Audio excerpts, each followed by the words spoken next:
I'm thinking about morality and purity again based on this question that was on Brett Keen's site about can Christians and atheists be friends. As I say, I'm thinking about it in terms of purity, but I'm trying to attack it a different way.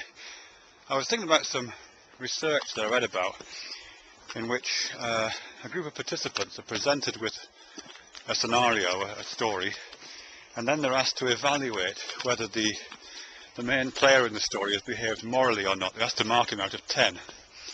This is the story.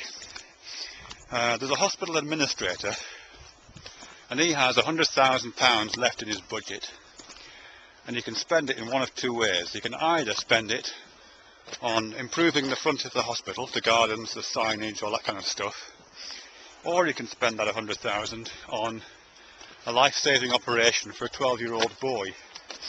Those are his choices. And the participants in this piece of research are given that story, and then they're told that the hospital administrator spends it on the life-saving operation for the 12-year-old boy. And they're asked to evaluate his moral standing out of 10 based on that information. And perhaps unsurprisingly, people tend to think he's a very moral person. On average, it comes out at 7 or 8 out of 10, his morality in that situation, and that's fine. But then what you do is you repeat the same experiment again, but change the story slightly. It's the same thing, hospital administrator, £100,000 to spend. You can spend it on the front of the hospital, the gardens, the signage, or life-saving operation for the 12-year-old boy. But this time you say that he thinks about it carefully and weighs up the benefits and the negative aspects of both sides, and then decides, after much deliberation, to spend it on the life-saving operation for the 12-year-old boy. You add that little bit of cognitive process in the middle.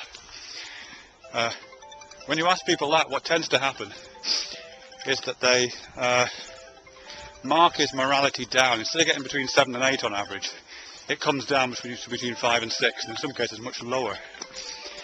His actions haven't changed. His actions are exactly the same, but in this one he's thought about it. So just the act of thinking about it is considered to lower the moral standing of people making those kind of choices. So what's all that about then? I think it's partly to do with how we understand morality. We're supposed to think of it, I believe, as some kind of automatic process. We're supposed to think of it as an unconscious, as I say, automatic system that operates outside of any kind of possible choice mechanism.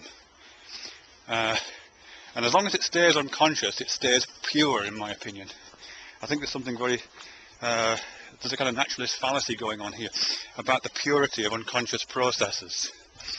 And if we raise those things to the level of consciousness and start applying rational thought to those decisions, that rational thought is considered to kind of sully the smooth surface of this unconscious pure morality.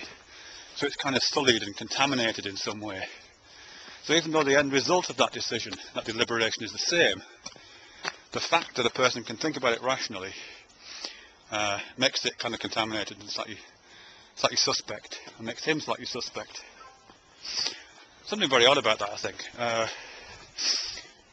The idea that rationalism and the application of reason is potentially damaging to a person's morality, or is considered less morally viable than automatic, unconscious processes, is very strange. And also the idea that those unconscious processes are viewed in this kind of naturalistic, pure way, as if they're not full of strange toxins and odd